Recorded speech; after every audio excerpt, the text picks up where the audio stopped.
1948. For Palestinians, that year is AlNakba, or the catastrophe.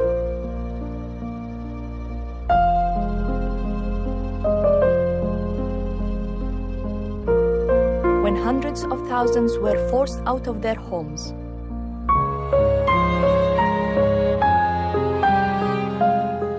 For Israelis, that year marks the creation of the State of Israel.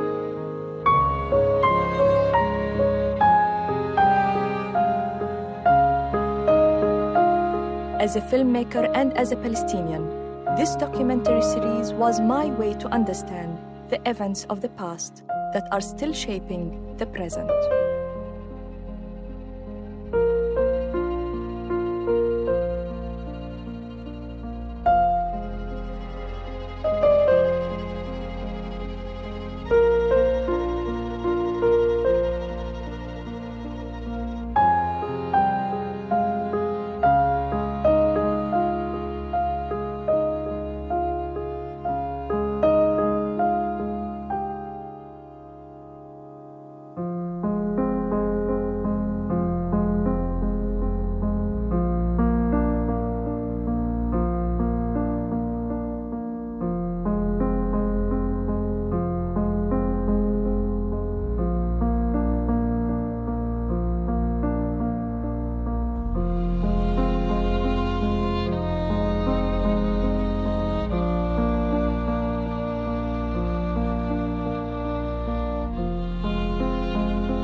Our story starts here in 1799, outside the walls of Acre in Ottoman-controlled Palestine. An army under Napoleon Bonaparte besieged the city, all part of a campaign to defeat the Ottomans and establish a French presence in the region. In search of allies, Napoleon issued a letter offering Palestine as a homeland to the Jews under French protection. He called on the Jews to rise up against what he called their oppressors. Napoleon's appeal was widely publicized, but he was ultimately defeated. In Acre today, the only memory of him is a statue atop a hill overlooking the city. Yet Napoleon's project for a Jewish homeland in the region under a colonial protectorate did not die.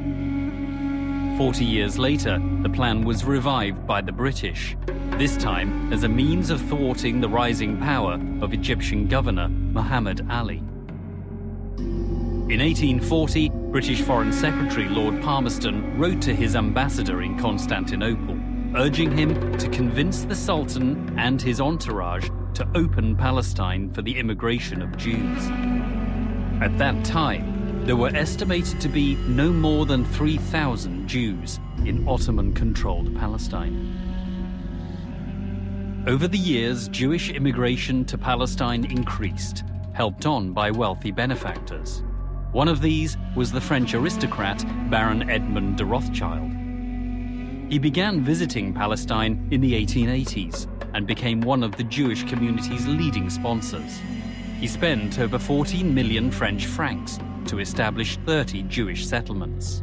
The most important was Rishon LeZion, founded in 1882.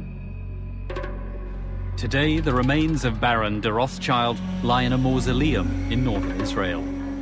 It's a popular site for Israeli schoolchildren learning about the wealthy patron who bankrolled Jewish settlement building in Palestine over 100 years ago. In 1885, the term Zionism was first coined by Austrian writer Nathan Birnbaum. It's derived from the word Zion, one of the biblical names for Jerusalem. Zionism came to mean the establishment of a Jewish homeland in Palestine. But not all Jews supported this. طبعا كان في طائفة يهودية في البلاد تحت الحكم العثماني، بس هذا ما كانوا صهاينة، هم كانوا يهود محليين. أما اليهود اللي أجوا من أوروبا، خصوصا من شرق أوروبا هذيك الوقت في أواخر القرن ال19، كان بدهم يبنوا صهيوني يهودي جديد.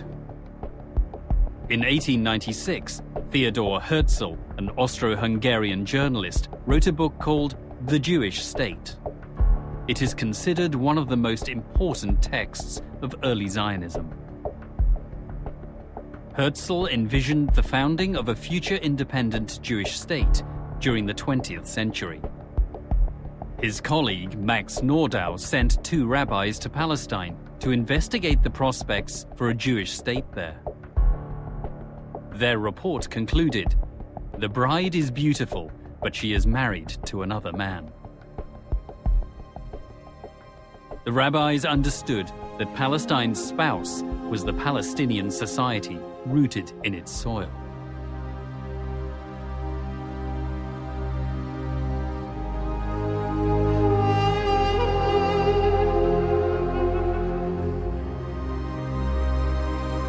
In 1897, Herzl, with Birnbaum and Nordau, convened the first Zionist Congress in the Swiss city of Basel. The Congress adopted a program for the establishment of a homeland for the Jewish people in Palestine. إنما هرتزل بدأ يدعو رسميا وعلنا لإقامة هذا الكيان، وثانيا اتصال بدول العالم الكبرى آنذاك في أوروبا بشكل خاص حتى تحمي واحدة منها تحمي هذا الكيان. فهرتزل هو أبو الدولة الصهيونية ما في شك، لكنه ليس مبدع الفكر الصهيوني. هو ما عقد مؤتمر لهذه الدول معا واتفقت الدول على دعمه. هو كان يثير التنافس بين دولة وأخرى، كان يكذب على دولة أنه أنا سأكون معكم إذا أسستم دولة إسرائيل ضد الدول الأخرى، أنا أؤمن مصالحكم على حساب مصالح الدول الأخرى. In 1907, the British government set up a committee to devise a strategy toward the Muslim Arab population of the Ottoman Empire. The committee's report, submitted to British Prime Minister Henry Campbell Bannerman in 1907, recommended establishing a so-called buffer state in Palestine. The report proposed this state be hostile to its neighbours and friendly to Europe. The aim was to divide the region and so assure Britain's continued imperial dominance.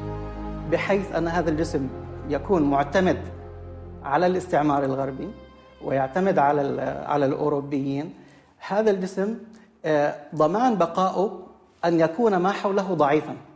في كمان فكر عند الأوروبيين إنه اليهود مقربين لهم أكثر من العرب، وإذا تكون هون دولة يهودية بيكون أفضل لهم. In 1907, Chaim Weizmann, a chemist who had emerged as a leader among British Zionists, visited Palestine for the first time. He set out to establish a company in Jaffa to develop the land of Palestine, a practical means to pursue the Zionist dream of building a Jewish state. His venture was supported by Baron de Rothschild. Within 3 years, a major deal was struck.